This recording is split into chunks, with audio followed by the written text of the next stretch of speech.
स्मृतापि तरुणातपं करुणया हरन्ति नृणाम् अभङ्गुरतनुत्विषां वलयिताशतैर्विद्युतां कलिन्दगिरिनन्दिनी तटसुरद्रुमालम्बिनी मदीयमतिचुम्बिनी भवतु कापि कादम्बिनी। तत्र रसगङ्गाधरस्य प्रथमानने पाठः प्रवर्तते, यत्र रसानां सामान्येन निरूपणम् आचार्येण व्यधायि, पुनः रसानां मिथो विरोधः यः भवति तस्य विषये इदानीं मीमांसां कुर्वाणः आचार्यः किमपि लिखति अत्र। तत्र अस्माकं पाठः प्रवर्तते। मध्ये एव ह्यस्तनपाठे अस्माकम् अवसानमासीत्, अतः ततः एव पाठस्य पुनः प्रारम्भः अद्य जायते। तत्र पङ्क्तिरस्ति कविना प्रकृतरसम् इत्यत्र। तत्र कविना प्रकृतरसं कयोः रसयोः मिथो विरोधः अस्ति, कयोश्च अविरोधः अस्ति इति ह्यस्तनपाठे अस्माकं सर्वं मीमांसितमासीत्। इदानीम् अद्य विरुद्धयोः रसयोः समाहारे उपन्यासे का क्षतिः इत्यत्र अद्यतनपाठस्य मुख्यः विषयः अस्ति। अस्तु पश्यामः। अभी देखिए, अगर हम विरुद्ध रसों का उपन्यास कर देते हैं काव्य में तो क्या दोष है, तो वही बता रहे हैं। तत्र कविना प्रकृतरसं परिपोष्टुकामेन किं भूतेन कविना यः प्रकृतरसम् एकं प्रस्तुतं रसं परिपोष्टुमिच्छति तादृशेन कविना तदभिव्यञ्जके काव्ये, अर्थात कश्चित् कविः शृङ्गारम् अभिव्यङ्क्तुमिच्छति स्वकाव्ये, तत्र शृङ्गाराभिव्यञ्जके काव्ये तद्विरुद्ध, अर्थात श्रृंगार का विरुद्ध मान लीजिए शांत रस है और उस शांत रस के अंगों का उसने वर्णन कर दिया, तो काव्ये तद्विरुद्ध अर्थात प्रकृत रस विरुद्ध रसांगानां निबंधनम न कार्यम। तो कविना प्रकृत रस विरुद्ध रसांगानां निबंधनम तदभिव्यंजके काव्ये न कार्यम। कवि को क्या करना चाहिए, अपने काव्य में जो उसका अभीष्ट रस है ना, उस रस के विरुद्ध जो रस हैं उन रसों के अंगों का वर्णन नहीं करना चाहिए। तथा ही सती, यदि आप वैसा करते हैं, है ना, कोई आपका प्रकृत रस मान लीजिए वीर है और उसमें आप भयानक के अंगों का वर्णन कर देते हैं, तो क्या होगा, तथा ही सती अर्थात विरुद्ध रसांगानां निबंधने सति तदभिव्यक्तौ अर्थात विरुद्ध रसाभिव्यक्तौ विरुद्धः रसः प्रकृतम् अस्मिन् काव्ये यः अस्ति प्रकृतो रसः तं प्रकृतं रसं बाधेत। तो वो रस क्या करेगा, अभी आपने जो काव्य लिख रहे हैं वो आपने काव्य लिखना प्रारंभ किया है मान लीजिए वीर रस के लिए, और आपने क्या कर दिया, भयानक के अंगों का वर्णन कर दिया, तो वहाँ पर भयानक रस की अभिव्यक्ति होने लगेगी और वो जो भयानक रस है वो आपके द्वारा चिकीर्षित जो वीर रस है उसको बाधित कर देगा, उसको रोक देगा, उसका प्रतिबंधक बन जाएगा उसकी अभिव्यक्ति में, ठीक है। अथवा सुंदोपसुंदन्यायेन वा उभयोः उपहतिः स्यात्। अथवा एक न्याय है सुंदोपसुंदन न्याय, उस न्याय से दोनों ही एक दूसरे को मार देंगे, उस काव्य में कोई रस ही नहीं रहेगा, ठीक है। अगर आप दो विरुद्ध रसों का उपन्यास एक ही काव्य में करते हैं तो ये सुंदोपसुंदन न्याय क्या है, तो महाभारत के ये दो पात्र हैं सुंद और उपसुंद, इनको ब्रह्मा जी का वर था कि ये किसी के भी द्वारा अवध्य हैं, ठीक है। अगर ये मार सकते हैं तो आपस में ही एक दूसरे को मार सकते हैं, कोई अन्य व्यक्ति जन आकर के इनको नहीं मार सकता, तो फिर वहाँ पर कथा है कि यही एक दूसरे का वध कर देते हैं, ठीक है। तो इसी न्याय से सुंदोपसुंदन न्याय से क्या करेंगे, एक दूसरे को वहाँ पर वो समाप्त कर देंगे, न तो आपका जो प्रकृत रस है वो रहेगा और न आपने जिस विरुद्ध रस के अंगों का वर्णन किया है वो रहेगा। तस्मिन् काव्ये न कोऽपि रसः तिष्ठति यत्र प्रकृत रस विरोधी रसस्य अंगानां निबंधनं कविः करोति। अस्तु, अतः तथा प्रकृतरसस्य परिपोषं कामयमानेन कविना तद्विरुद्धरसाङ्गानां वर्णनं न कार्यं। तावदेव। इदानीं यदि तु विरुद्धयोरपि रसयोः एकत्र समावेश इष्यते तदा विरोधं परिहृत्य विधेयः। अच्छा, अभी ऐसा देखा जाता है कि कहीं काव्यों में आपने जिन दो रसों का विरोध बताया है उनका एक जगह प्रयोग देखा जा रहा है, ठीक है। तो आचार्य उसका भी समाधान बता रहे हैं, विरोध का परिहार विधि भी है ना। तो विरोधम परिजिहीर्षुः कविः कम विधिम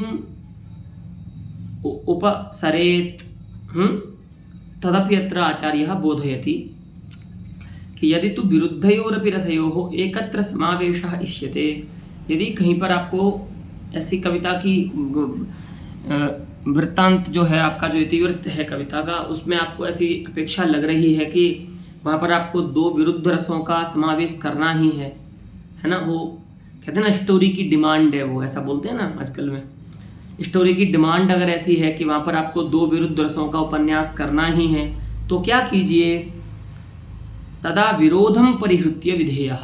तो वहाँ पर आप पहले विरोध का परिहार कर लीजिए, है ना। तो विरोधः कथम परिहर्तव्यः इत्ययं प्रश्नः इदानीम् उपतिष्ठति। आपने बोला विरोध का परिहार करके आप क्या कीजिए, दो विरुद्ध रसों का भी समावेश कर सकते हैं एकस्मिन् स्थाने। तो कोयम विरोध परिहारः कथम अयं कर्तव्यः। तो इदानीं विरोध परिहार विधिम आचार्यः अत्र उपदिशति। अब विरोध का परिहार बताएंगे पंडितराज कैसे करना चाहिए दो विरुद्ध रसों में, ठीक है। तथा ही विरोधस्तावत् द्विविधः। पहले तो आप ये समझ लीजिए विरोध का परिहार करने से पहले कि विरोध की प्रकृति क्या है, विरोध का स्वरूप क्या है। तो विरोध दो प्रकार से हो सकता है किन्हीं भी रसों में, ठीक है। दो रसों में दो प्रकार से हो सकता है। पहला विरोध है स्थिति विरोधः, है ना। अपरः अस्ति ज्ञान विरोधः, ठीक है। सामान्य रूप से तो आपके समझ में आ ही रहा है, शब्द ही बता रहे हैं। ज्ञान विरोध माने जहाँ पर एक का ज्ञान दूसरे के ज्ञान का विरोधी हो जाए, है ना। माने जहाँ पर ज्ञान में प्रतिबद्ध और घातक जो संबंध है वो हो जाता है, ठीक है। और जहाँ पर सत्ता में स्थिति में विरोध होता है, माने सहान अवस्थान जिनमें हो वैसा विरोध, उसको बोलते हैं स्थिति विरोध। तो उन दोनों को ये परिभाषित करते हैं आगे। आद्यः अर्थात स्थिति विरोधः क्या होता है, वो तदधिकरणावृत्तितारूपः। तदधिकरणवृत्तित्वं नाम सामानाधिकरण्यम, है ना। जैसे रामे रामत्व समानाधिकरणम धैर्यम, ठीक है। राम में क्या है, रामत्व का समानाधिकरण धैर्य है, माने जहाँ पर रामत्व रहता है वहीं पर ही धैर्य भी रह रहा है राम में, ठीक है। तो क्या बोलेंगे, धैर्यम रामत्वाधिकरण वृत्ति, धैर्य रामत्वाधिकरण वृत्तिता, इसी को बोलते हैं धैर्य रामत्व सामानाधिकरण्यम, ठीक है। तदधिकरण वृत्तित्व नाम सामानाधिकरण्यम। तो लेकिन यहाँ पर उसकी बात नहीं कर रहे हैं, यहाँ पर अ लगा रहे हैं, नए समास है। देखिए तदधिकरणावृत्तिता रूपः, है ना। माने जहाँ पर उसके अधिकरण में न रहे कोई, वह उसका विरोधी कहलाता है, ठीक है। जैसे श्रृंगार और शांत को ही ले लेते हैं। तो जो श्रृंगाराधिकरण है तद्वृत्तिता शांत में नहीं आएगी, माने शांत जो है वो तद्वृत्ति नहीं हो सकता। तो तदधिकरणावृत्तिता किस में आ गई, शांत में आ गई। तद माने श्रृंगार, श्रृंगाराधिकरण कोई भी पद्य ले लीजिए, चला पंगाम दृष्टम स्पृशस्य बहुशः वे पथुमतिम इत्यादि में आ जाए, मान लीजिए। और तद वृत्तिता कहाँ रहेगी, श्रृंगार में ही रहेगी, है ना। अवृत्तिता कहाँ रहेगी, शांत में रहेगी। तो तदधिकरण वृत्तिता रूपः विरोधः भवति स्थिति विरोधः, अर्थात जहाँ एक रस के अधिकरण में दूसरा रस न रहे उस रस को उसका विरोधी मानते हैं। जैसे यहाँ पर आपने देखा श्रृंगाराधिकरण में शांत नहीं रहता है, इसीलिए हम शांत को क्या बोलते हैं? श्रृंगाराधिकरणावृत्ति, अर्थात श्रृंगार के अधिकरण में नहीं रहने वाला, तो इसको कहेंगे स्थिति विरोधी। श्रृंगार का स्थिति विरोधी रस कौन है? शांत है। जैसे वीर और भयानक हैं, ठीक है, इनमें भी स्थिति विरोध है, तो इसको बोलते हैं स्थिति विरोध, जहाँ पर एक अधिकरण में दो का नहीं रहना, ठीक है, दोनों का एक साथ नहीं रहना, इसको बोलते हैं स्थिति विरोध, है ना। दूसरा विरोध है द्वितीय तज्ज्ञान प्रतिबद्ध ज्ञानकत्व लक्षणः। अस्तु, तस्य ज्ञानं तज्ज्ञानं तेन प्रतिबद्ध्यं ज्ञानं यस्य सः तज्ज्ञान प्रतिबद्धक ज्ञानकः रसः। ये रस में जाएगा पहले, ठीक है, क्योंकि विरोध रहेगा रस में, तो वो धर्म रूप है तो उसमें भाव प्रत्यय करके हम उसका निर्देश करेंगे बाद में, लेकिन पहले रस में ले जाइए इसको, ठीक है। तो अभी देखिए वही शांत और श्रृंगार को लीजिए, तत्पद से लीजिए श्रृंगार रस को, है ना। तो श्रृंगार से ज्ञानम, तज्ज्ञानम अर्थात श्रृंगार ज्ञानम, तेन श्रृंगार ज्ञानेन प्रतिबद्ध्यम, वो श्रृंगार का जो ज्ञान है वो किसका प्रतिबंध करेगा? शांत रस के ज्ञान का, ठीक है। तो प्रतिबद्ध ज्ञान कौन हो जाएगा? प्रतिबंधक ज्ञान हो जाएगा श्रृंगार का ज्ञान, और प्रतिबद्ध ज्ञान कौन हो जाएगा? शांत रस का जो ज्ञान हो रहा है, ठीक है। तो श्रृंगार ज्ञानेन प्रतिबद्ध्यम, है ना, ज्ञानम अवरोध्यम ज्ञानम यस्य सह शांतो रसः, है ना, वो शांत रस हो गया।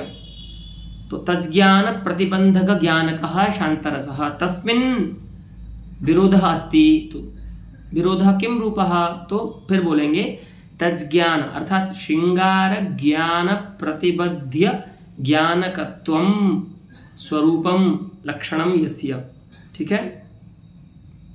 द्वितीय विरोध कैसा होता है? जहां पर एक रस का ज्ञान दूसरे रस के ज्ञान का प्रतिबंधक हो जाता है, अथवा ऐसे बोल सकते हैं एक रस के ज्ञान से द्वितीय जो रस है, दूसरा कोई रस है, जहाँ पर उसका ज्ञान प्रतिबद्ध हो जाए, द्वितीय रस का जो ज्ञान है वो प्रतिबद्ध हो जाए, तो उस विरोध को हम बोलेंगे ज्ञान विरोध, ठीक है। तो एवं स्थिति विरोधः माने वृत्तितायां विरोधः, एकस्मिन् अधिकरणे वृत्तितायां विरोधः, पुनः ज्ञाने विरोधः।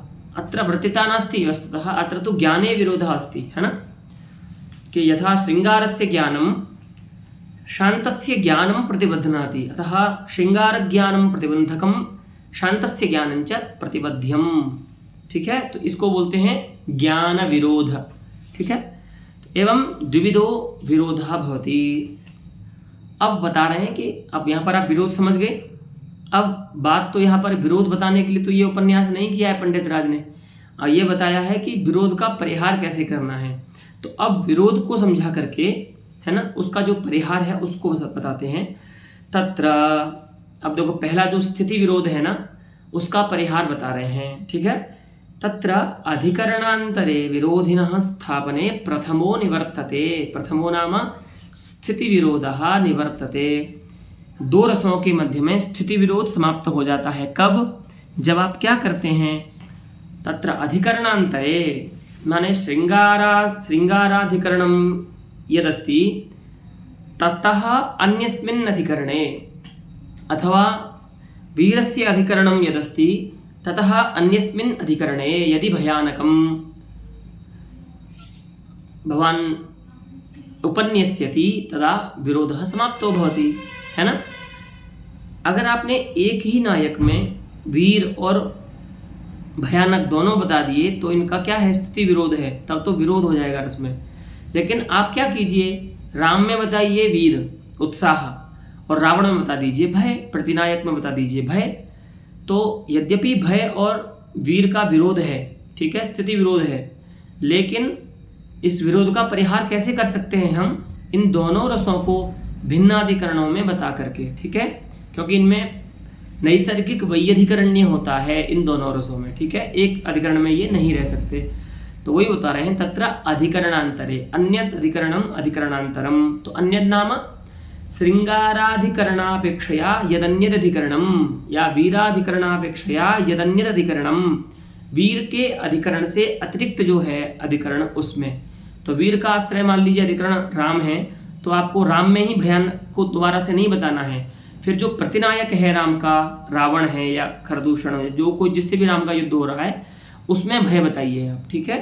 तो एवं अधिकरणांतरे विरोधिनः रसस्य स्थापने, है ना, प्रथमो निवर्तते, प्रथमो नाम स्थिति विरोधः निवर्तते, स्थिति विरोध समाप्त हो जाता है।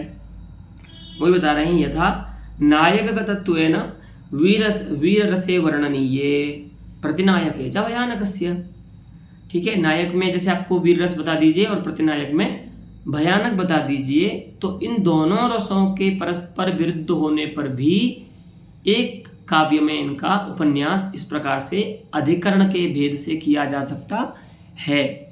ऐसे उपन्यास में कोई समस्या नहीं है विरुद्ध रसों के भी, ठीक है। अब दूसरे के लिए बता रहे हैं, पहले बीच में थोड़ा सा और एक बात बताते हैं। रसपदेन अत्र प्रकरणे तदुपाधि स्थायी भावो गृह्यते। हाँ, ये ध्यान रखिएगा कि यहाँ पर एक प्रश्न होगा कि आप कह रहे हैं कि भिन्नाधिकरण में वीर बता दीजिए, भिन्नाधिकरण में भयानक बता दीजिए, है ना। तो सबसे पहली बात तो यह है कि नायक आदि में रस की प्रतीति ही नहीं होती है ना। वो तो आपने पढ़ा था ना, सामाजिक में होती है दोष विशेष के कारण। नायक में तो वास्तविक उत्साह और वास्तविक भय रहता है, वहाँ पर वो भयानक रस और वीर रस नहीं बनते हैं, वो तो सामाजिक में आकर के बनते हैं, है ना। तो यहाँ पर जो आप बोल रहे हैं कि वीर रसे नायक तत्वेन वर्णनीय भयानक प्रतिनायके च भयानकस्य, तो ये तो आपका विरोध हो रहा है ना। पहले आप बता के आ रहे हो कि नायक में रस नहीं होता, रस तो सामाजिक में होता है, तो अब आप कैसे नायक में बता रहे हो। तो यहाँ बोल रहे हैं कि नहीं, रसपद से यहाँ पर उसकी उपाधि जो स्थायी भाव हैं उनका ज्ञान करना चाहिए। रसपद से यहाँ पर जो ब्रह्मास्वाद सहोदर जो चरवणा विशेष है उसका यहाँ पर आपको ज्ञान रसपद से नहीं करना है, क्योंकि अगर ऐसा अर्थ करेंगे रसपद से वो जो आस्वाद रूप है, तब तो ये अर्थ ही नहीं होगा, क्योंकि वह तो नायक में रहता ही नहीं है। नायक में तो वास्तविक उत्साह और वास्तविक भय रहेगा, वो तो सामाजिक में रहता है, ठीक है। जो दोष विशेष के कारण अपने को दुष्यंत आदि समझता है सामाजिक, ऐसे सामाजिक में जो रहेगा आरोपित इत्यादि, वो जाकर के श्रृंगार रस बनता है, नायक में रस नहीं रहता। वही बता रहे हैं रसपदेन अत्र प्रकरणे तदुपाधि रसोपाधि यह अस्ति स्थायी भावः सह गृह्यते। क्यों? क्योंकि रसस्य सामाजिक वृत्तित्वेन नायकादि अवृत्तित्वात्, है ना। क्योंकि हमने जो बताई है रसवृत्तिता, वो तो सामाजिक वृत्ति होता है रस, है ना। वस्तुतः सामाजिक में रहता है रस, नायक में नहीं रहता है, ठीक है। और यहाँ पर हमने जो बोला है वीर रसे नायकगतत्वेन वर्णनीये प्रतिनायके च भयानकस्य, तो फिर ऐसे में तो समस्या हो जाएगी ना। तो वही बोल रहे हैं कि यहाँ पर रसपद के द्वारा उसका जो उपाधिभूत है ना स्थायी भाव, उसका ग्रहण करना चाहिए। तो स्थायी भाव तो रहता ही है ना। वास्तविक जो उत्साह है वो रहेगा ही राम में, अनुकार्य जो राम है। वास्तविक जो भय है वो तो रहेगा ही रावण में, ठीक है। तो एवं और बोलते हैं, एक और बात है कि यहाँ पर हम रसपद से आस्वाद रूप जो रस है उसका ज्ञान नहीं कर सकते। क्यों? क्योंकि अद्वितीयानंदमयत्वेन विरोधा संभवात। अब देखिए, वस्तुतः जो विरोध है ना वो स्थायी भाव की अवस्था में ही संभव है। अलौकिक आस्वाद रूप जो रस है, अलौकिक सुख जनक आस्वाद रूप जो रस है, उस अवस्था में कोई विरोध हो ही नहीं सकता, क्योंकि वहां पर तो वो विगलित वेद्यांतर शून्य हो जाता है रस का अनुभव जो होता है ना। अब बताइए, ब्रह्म का जब आपको अनुभव हो रहा है उस समय आपको अन्य अनुभव तो नहीं हो रहे हैं, अन्य वेद्य वस्तुएं तो वहां पर विगलित हो गई हैं। तो जब अन्य वेद्य वस्तुएं विगलित हो गई तो वहां पर यह इसके विरुद्ध है, ये ज्ञान कैसे होगा आपको? किसी भी वस्तु के साथ अनुभूयमान वस्तु का विरोध है, ऐसा ज्ञान कैसे हो सकता है? तो अद्वितीय आनंद रूप जो रस है उसमें विरोध संभव नहीं है। इसीलिए भी हमको क्या मानना चाहिए, विरोध जो है वो स्थायी भाव की जो अवस्था है ना, जब तक वो स्थायी भाव है, माने नायक में है, वास्तविक अनुकार्य में है, तभी तक उसमें विरोध हो सकता है। सामाजिक में आने के बाद विरोध संभव नहीं है, क्योंकि वहाँ पर वो अद्वितीयानंद रूप है, और अद्वितीयानंद के समय कोई भी दूसरा ज्ञान नहीं होता है, तो विरोध का ज्ञान भी वहाँ पर नहीं होगा। तो इन दो युक्तियों से ये सिद्ध होता है कि यहाँ पर ये जो रस पद का ग्रहण किया है पंडित राज ने, नायक गतत्वेन वीररसे वर्णनीये और प्रतिनायके च भयानकस्य, यहाँ पर जो रसपद है उस रसपद से स्थायी भाव का ग्रहण होगा। अद्वितीयानंद रूप जो रस पदार्थ है उसका ज्ञान यहाँ पर रसपद के द्वारा नहीं होगा, क्योंकि अगर करते हैं तो इस प्रकार की दो आपत्तियां आएंगी। ठीक है, अस्तु, उसका उदाहरण देकर के बता रहे हैं। ठीक है, देखिए, प्रथम जो विरोध परिहार है ना, स्थिति विरोध का जो परिहार बताया कि अधिकरण भेद से दोनों विरुद्ध रसों का अगर आप समावेश करते हैं तो विरोध का परिहार हो जाता है, उसी को काव्य में उदाहरण देकर के बता रहे हैं। देखिए, कुंडली कृतदो कोदंड दोर्दंडस्य पुरस्तव मृगारातेरिव मृगाः परे नैवावतस्थिरे।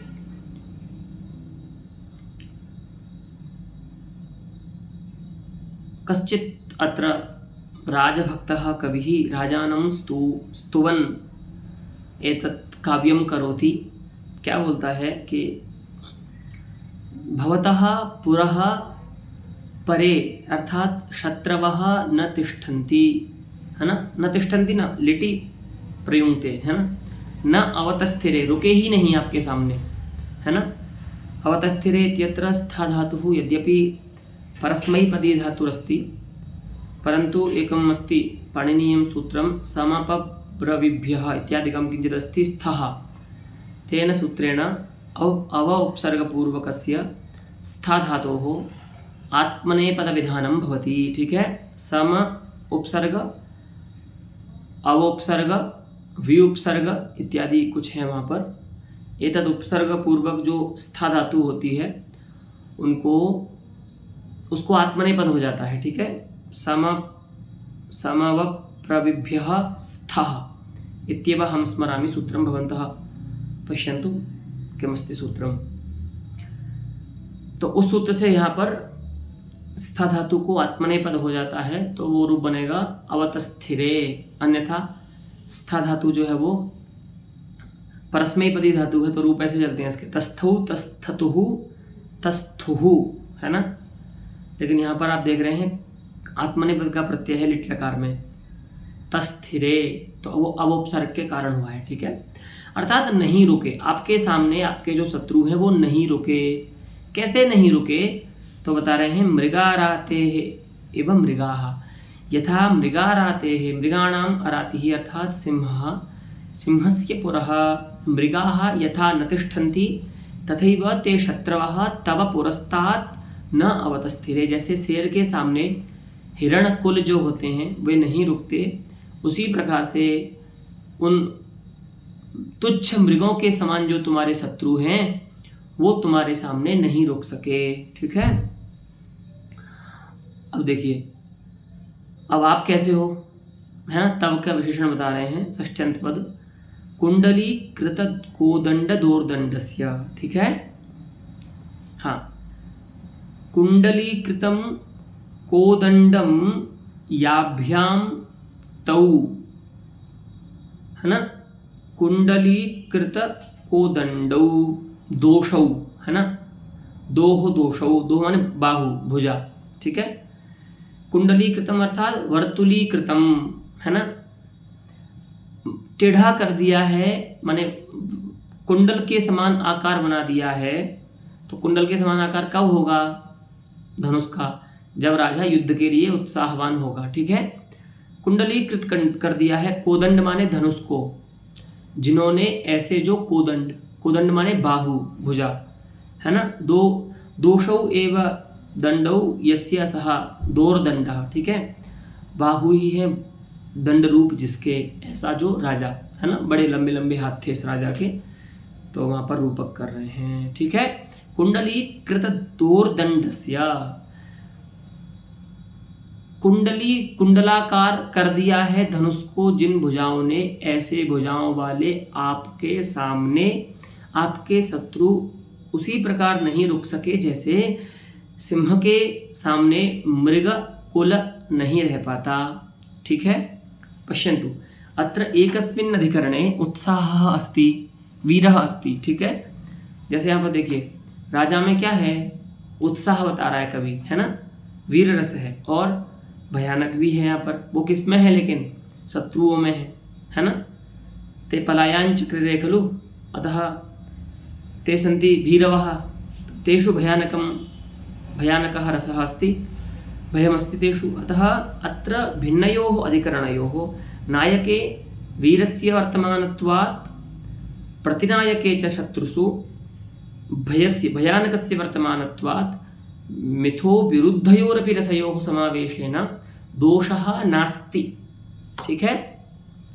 दो विरुद्ध रसों का समावेश किया गया यहाँ पर, जिनमें स्थिति विरोध है, लेकिन फिर भी यहाँ पर दोष नहीं है, क्योंकि एक का अधिकरण भिन्न है और दूसरे का अधिकरण उससे भिन्न है। तो भिन्नाधिकरणतया प्रयुक्त जो विरुद्ध रस हैं उनका विरोध समाप्त हो जाता है, जैसे यहाँ पर आपने देखा। ठीक है। इदानीं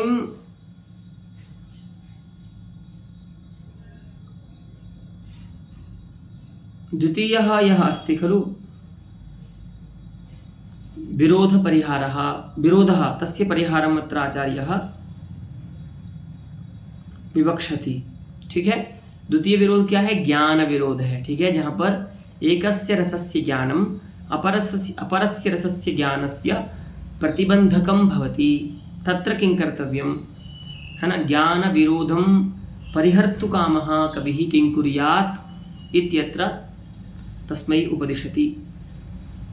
रसान्तरस्य अविरोधिनः संधिकर्तुरिव अंतराले अवस्थापने द्वितीयोपि निवर्तते।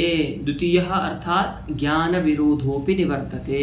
कथम निवर्तते, तो बता रहे हैं रसांतरस्य अविरोधिनः। ठीक है। देखिए जैसे मान लीजिए आपने वीर रस का प्रयोग किया या श्रृंगार का प्रयोग किया। ठीक है। और फिर आपको श्रृंगार के प्रयोग के बाद शांत का प्रयोग करना है, शांत रस का वहाँ पर उपन्यास करना है।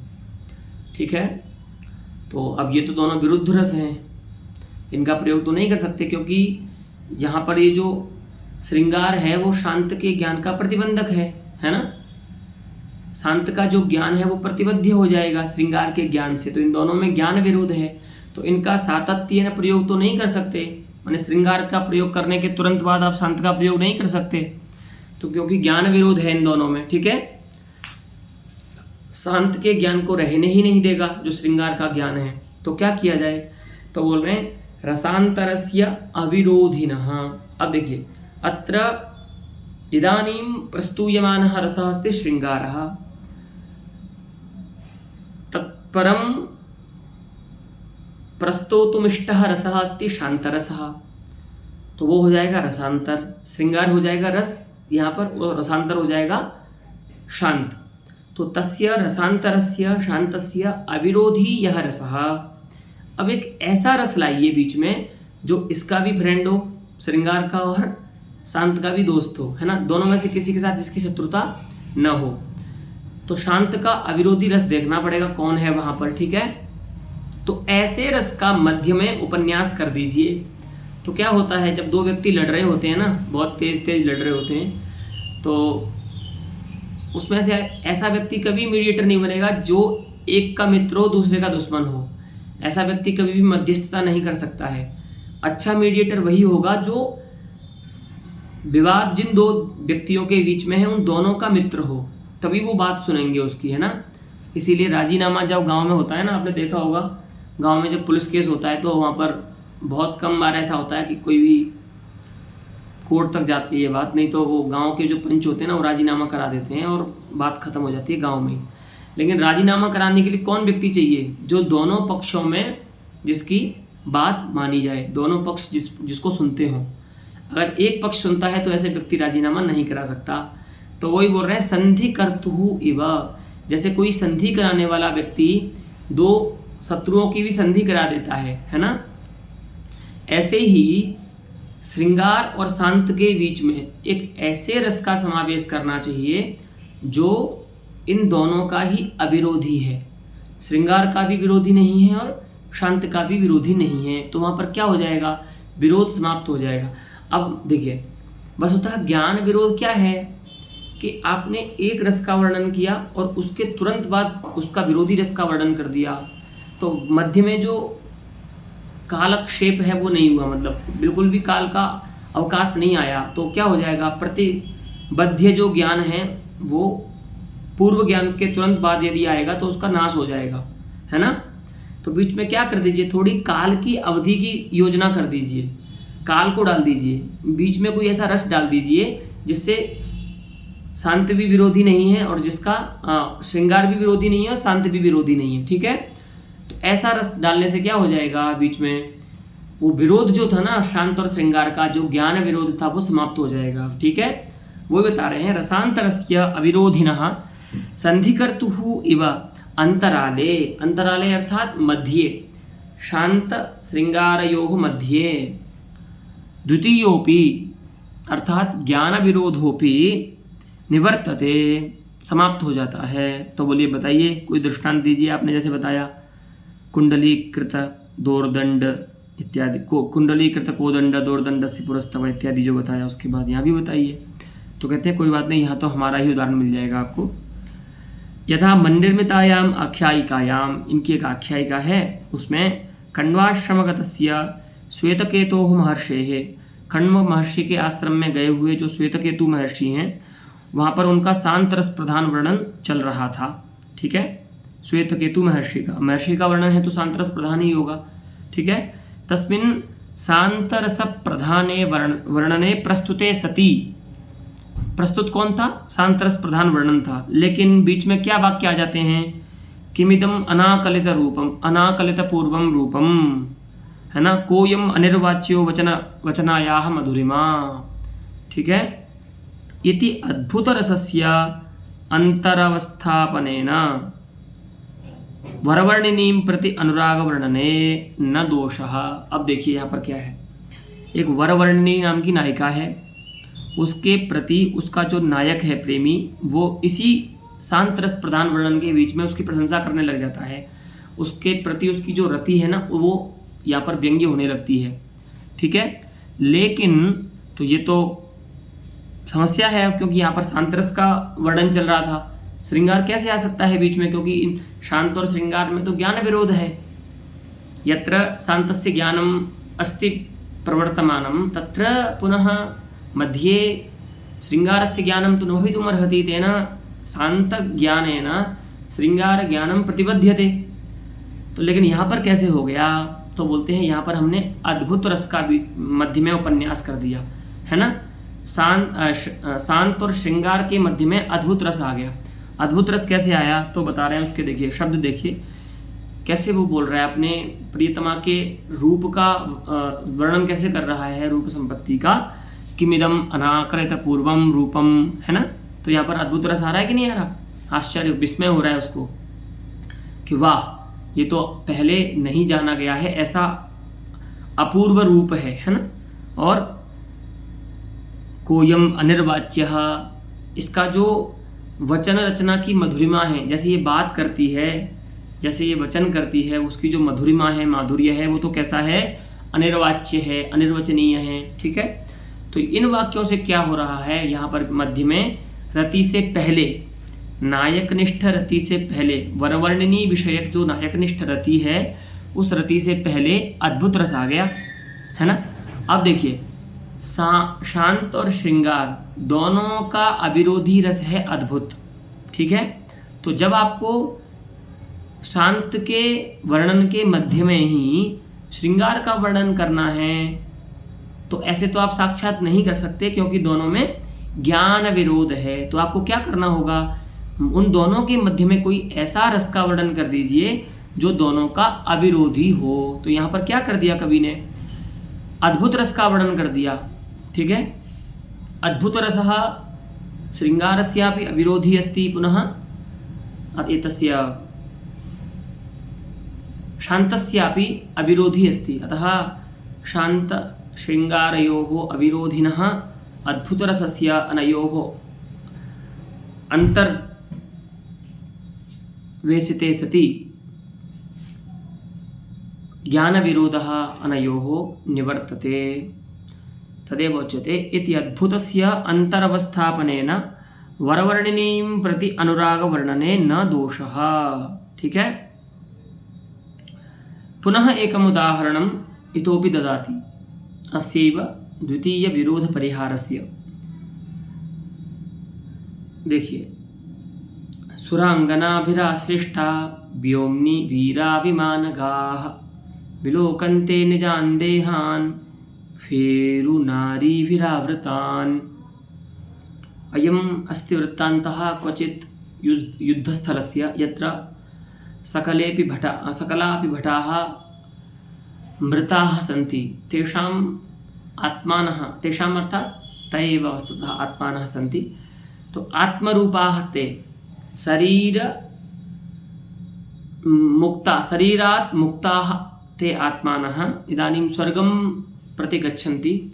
स्वर्गं गच्छन्तस्ते पृथिव्यां निजान् देहान् पश्यन्ति। उनके जो शरीर पड़े हैं ना युद्ध भूमि में, उनको देखते हैं। कौन? जो वीर लोग हैं, युद्ध भूमि में जो मारे गए हैं ना, वो वीर लोग स्वर्ग को जाते हुए, क्योंकि अब युद्ध में मरे हैं तो वीर गति को प्राप्त हुए तो स्वर्ग मिलेगा। तो स्वर्ग को जाते हुए अपने धरती पर जो शरीर पड़े हैं ना, शरीर तो यहीं रह जाता है, तो शरीर को देखते हुए शरीर को देख रहे हैं। ठीक है, और कैसे देख रहे हैं वो बता रहे हैं यहाँ पर, वही वर्णन है। ठीक है, देखिए, वीराः निजान देहान विलोकन्ते इति अस्ति मुख्यम वाक्यम। जो वीर हैं वो अपने देहों को देख रहे हैं, अपने शरीर को देख रहे हैं। किम भूतान देहान विलोकन्ते, तो यहाँ पर कर्म विशेषण है।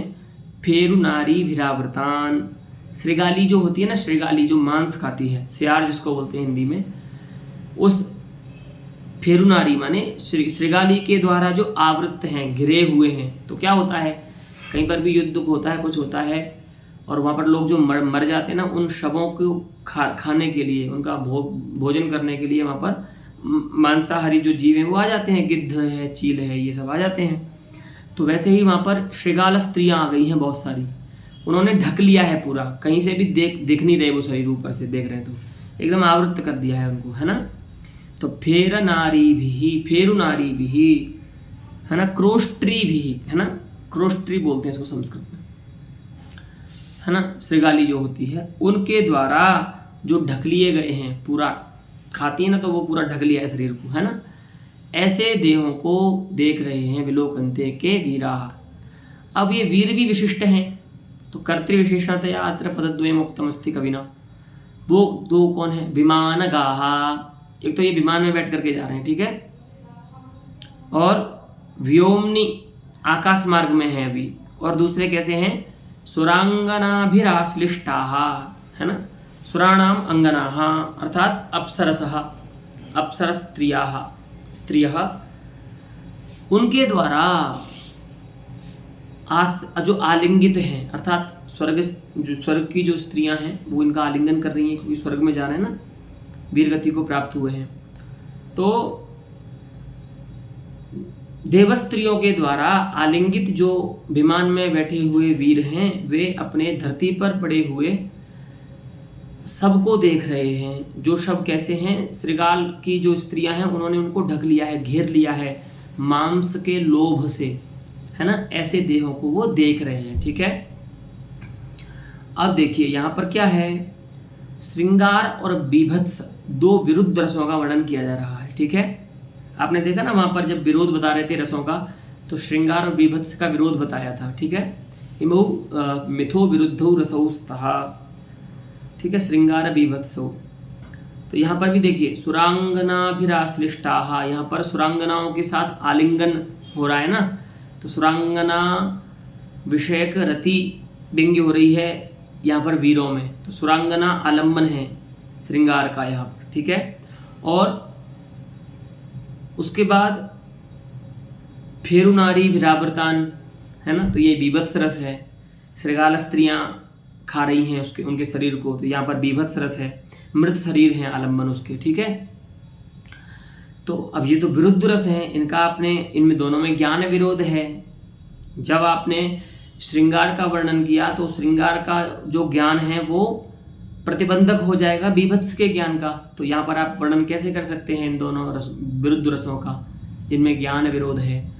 तो अब ये देखिए यहाँ पर कैसे विरोध का परिहार करते हैं, इसी विधि से, ठीक है, कि मध्य में एक अविरोधी रस यहाँ पर ले आइए और उससे क्या हो जाएगा, यहाँ विरोध का परिहार हो जाएगा। तो वही करते हैं। अत्र सुरांगना मृत शरीरयोः आलम्बनयोः श्रृंगार बीभत्सयोः, ठीक है।